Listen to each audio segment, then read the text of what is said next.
Assalamualaikum warahmatullahi wabarakatuh. Selamat pagi teman-teman semua. Bagaimana kabarnya hari ini? Semoga teman-teman sekalian dalam keadaan sehat ya. Hari ini kita akan membahas terkait proses perumusan Pancasila dan penerapan nilai-nilai Pancasila dalam kehidupan sehari-hari. Yang pertama kita akan bahas tentu saja adalah proses perumusan Pancasila. Pancasila merupakan sebuah dasar negara yang telah dirumuskan sebelum Indonesia memproklamasikan kemerdekaannya. Perumusan dasar negara ini dilakukan dalam sidang Badan Penyelidik Usaha-Usaha Persiapan Kemerdekaan Indonesia atau yang biasa kita kenal dengan singkatan BPUPKI. Pembentukan BPUPKI ini adalah sebuah bukti dari pelaksanaan janji Jepang untuk memberikan kemerdekaan kepada bangsa Indonesia. Dan tugas BPUPKI ini adalah untuk melakukan penyelidikan tentang usaha-usaha dalam mencapai Indonesia merdeka. Dan dalam sejarahnya, BPUPKI telah melaksanakan 2 kali sidang. Dalam sidang pertama BPUPKI, terdapat 3 tokoh pembangun negara yang menyampaikan gagasannya tentang isi dari dasar negara, yaitu yang pertama adalah Mr. Muhammad Yamin.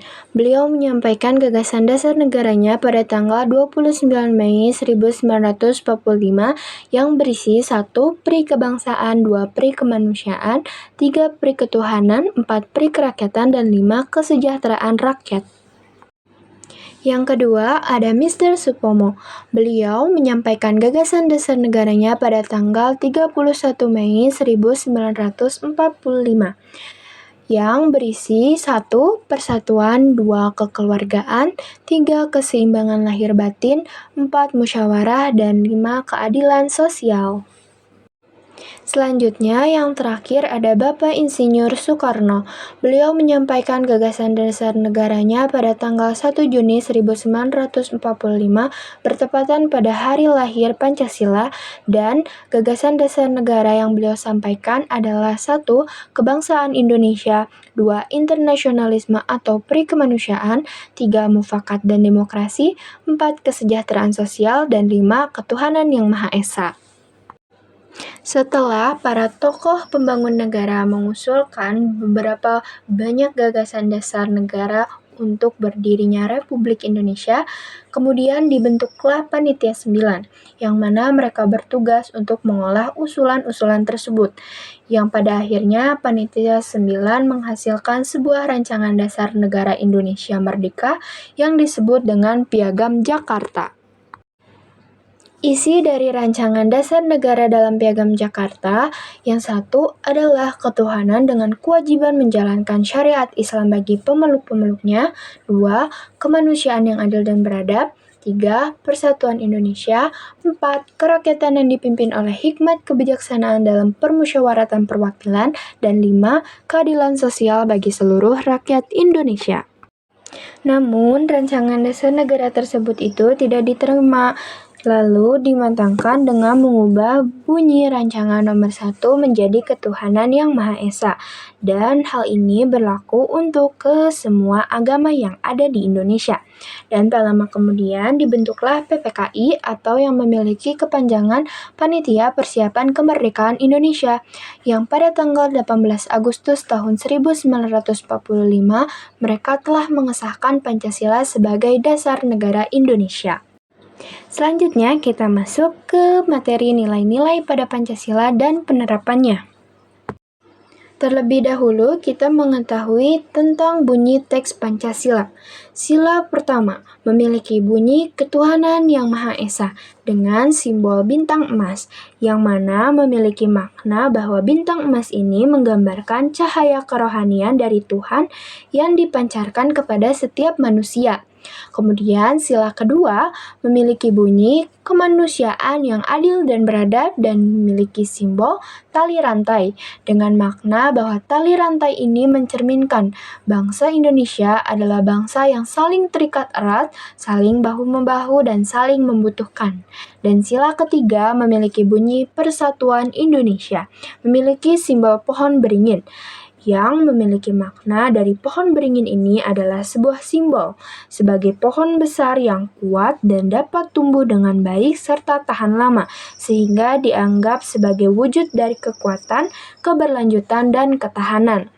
Sila keempat memiliki bunyi kerakyatan yang dipimpin oleh hikmat kebijaksanaan dalam permusyawaratan perwakilan dengan simbol kepala banteng yang memiliki makna dari kepala banteng ini adalah sebuah hewan yang tangguh dan suka berkumpul yang mencerminkan pada kekuatan rakyat Indonesia yang selalu mengutamakan pada musyawarah atau berdiskusi untuk melahirkan sebuah keputusan bersama.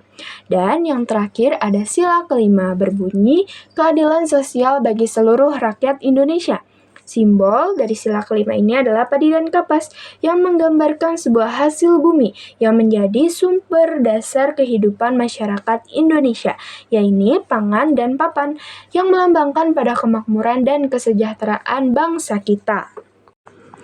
Dalam Pancasila ini terdapat nilai-nilai yang terkandung, yaitu ada nilai ketuhanan, kemanusiaan, persatuan, kerakyatan, dan keadilan.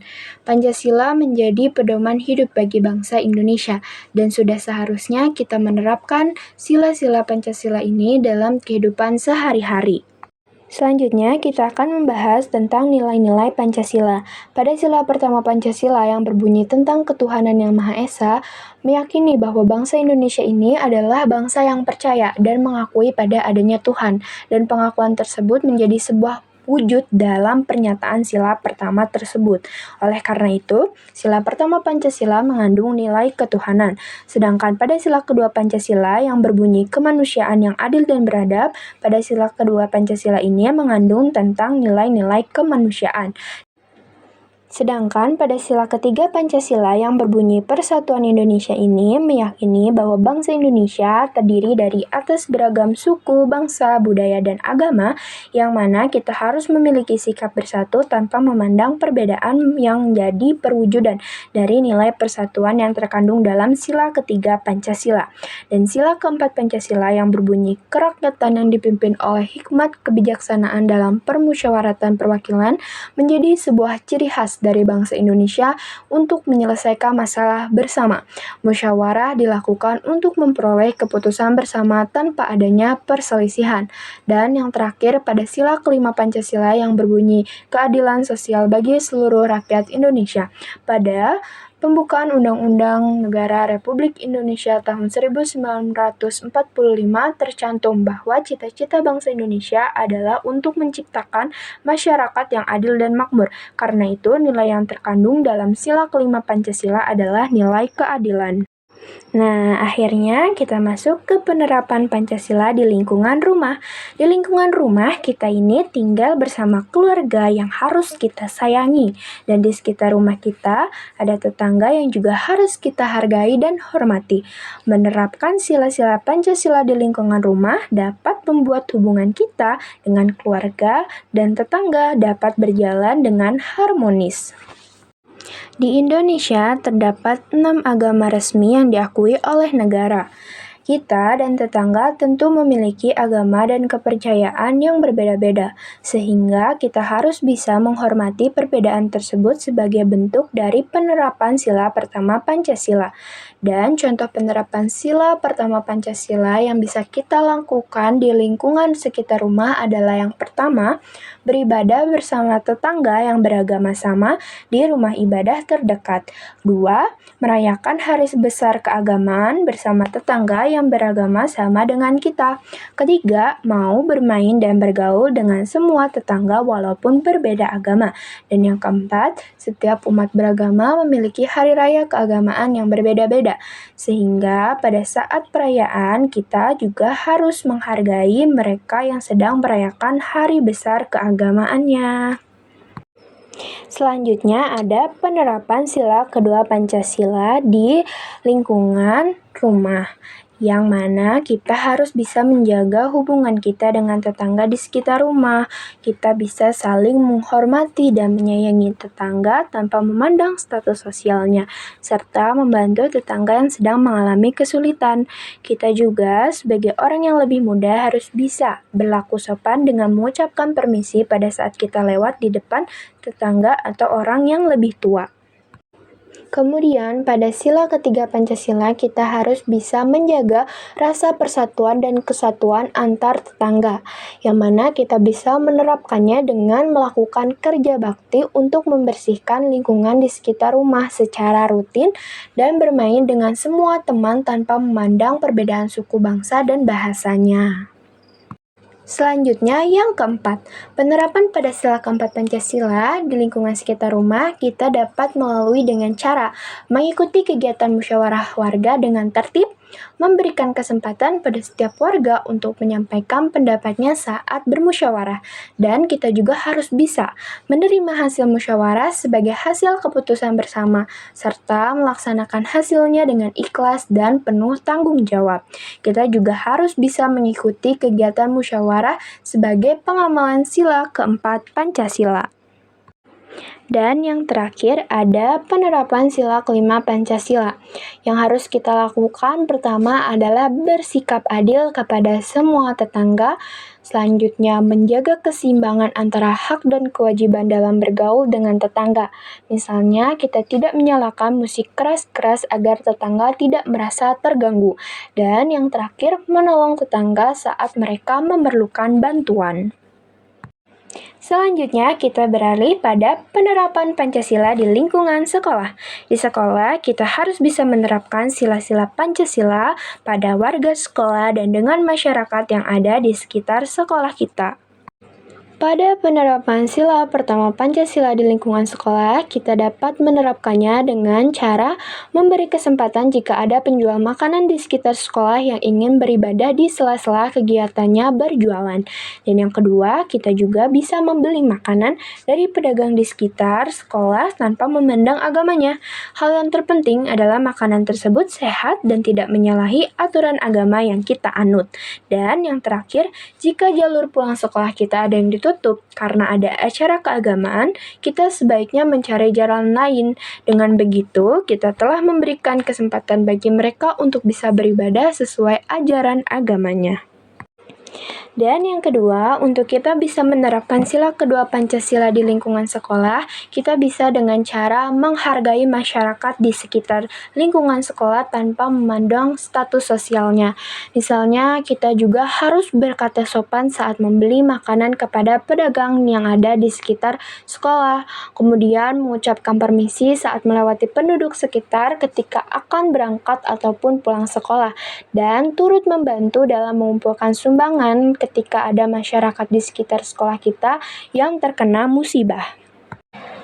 Pada penerapan sila ketiga Pancasila di sekolah, kita bisa melakukannya dengan menghormati semua masyarakat yang ada di sekitar sekolah, termasuk pada para pedagang di sekolah tanpa memandang suku, bangsa, dan budayanya.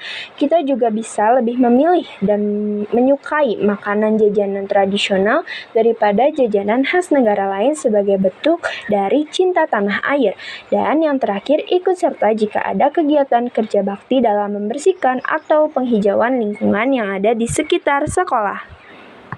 Berikutnya, ada contoh penerapan sila keempat Pancasila dalam kehidupan dengan masyarakat di sekitar sekolah adalah dengan cara memperlakukan semua orang di sekitar sekolah, termasuk pada pedagang di sekitar sekolah dengan sama.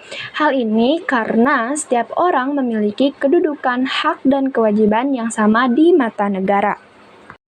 Terakhir, kita masuk ke penerapan sila kelima Pancasila dalam kehidupan dengan masyarakat di sekitar sekolah yang bisa dilakukan dengan cara kita tidak jajan terlalu banyak di sekolah agar kita dapat menyisihkan uang jajan untuk ditabung. Dan yang terakhir, dengan menjaga keseimbangan antara hak dan kewajiban kita dalam masyarakat di sekitar sekolah, misalnya kita tidak membuat kegaduhan ketika bermain setelah pulang sekolah. Masuk pada bab terakhir, kita akan membahas terkait penerapan Pancasila di lingkungan masyarakat. Negara Indonesia dibagi menjadi beberapa wilayah administrasi untuk memudahkan pemerataan pembangunan dan peningkatan kesejahteraan di dalam lingkungan masyarakat. Rumah tempat kita tinggal tentunya terletak pada wilayah, kecamatan, kelurahan, atau desa tertentu. Masuk pada penerapan sila pertama Pancasila. Meskipun wilayah kecamatan, kelurahan, dan desa itu cukup luas, kerukunan beragama di dalamnya itu tetap perlu dijaga. Cara yang dapat kita lakukan adalah dengan merayakan hari raya keagamaan di tingkat kecamatan, kelurahan, atau desa dengan tertib. Kedua, menghormati acara keagamaan yang diadakan di lingkungan setempat jika agama tersebut berbeda dengan agama kita. Menghormati dan menghargai semua warga di lingkungan setempat tanpa memandang adanya perbedaan agama. Yang kedua, kita bisa menerapkan sila kedua Pancasila dengan cara menghargai para petugas kebersihan di lingkungan kecamatan, kelurahan, dan desa yang ada di wilayah tempat tinggal kita, dengan cara menyapa dan selalu menjaga kebersihan. Dan yang kedua, kita juga harus bergaul dengan semua warga tanpa memandang adanya status sosial. Berikutnya, dalam menerapkan sila ketiga Pancasila, kita bisa melakukan kegiatan kerja bakti dengan upaya dalam membersihkan atau menghijaukan wilayah setempat. Kemudian kita juga bisa memilih untuk menggunakan barang-barang produksi pengusaha lokal untuk mendukung perkembangan adanya usaha masyarakat setempat. Dan kita juga bisa dengan melakukan kegiatan dan ikut serta menghijaukan desa. Keempat, penerapan pada sila keempat Pancasila ini kita bisa dengan mengikuti kegiatan musyawarah desa atau kelurahan dengan tertib. Kita juga tidak boleh memaksakan kehendak saat mengikuti musyawarah di warga desa atau kelurahan. Kita harus bisa menerima hasil dari pemilihan kepala desa sebagai hasil keputusan bersama. Yang terakhir, pada penerapan sila kelima Pancasila, kita bisa melakukan dengan cara hasil pemilihan kepala daerah itu harus dihargai oleh semua warga masyarakat. Dan kita juga perlu untuk bisa menjaga keseimbangan antara hak dan kewajiban dengan warga sekitar dan pemerintah daerah. Misalnya kita wajib membayar iuran warga atau pajak daerah agar kita dapat menikmati sarana dan prasarana di lingkungan sekitar dengan nyaman. Dan kita juga tidak bergaya hidup mewah sehingga kesenjangan sosial dengan warga lain menjadi tampak jelas. Dan yang terakhir, petugas pemerintah daerah harus bisa adil kepada semua warga. Baik, kita sampai pada penghujung materi. Teman-teman, saya harap teman-teman bisa memahami penjelasan dari materi yang disampaikan dengan baik. Terima kasih sudah mengikuti kegiatan pembelajaran ini hingga akhir. Saya harap teman-teman selalu semangat dalam belajar. Sampai jumpa di lain waktu. Wabillahi taufiq wal hidayah. Wassalamualaikum warahmatullahi wabarakatuh.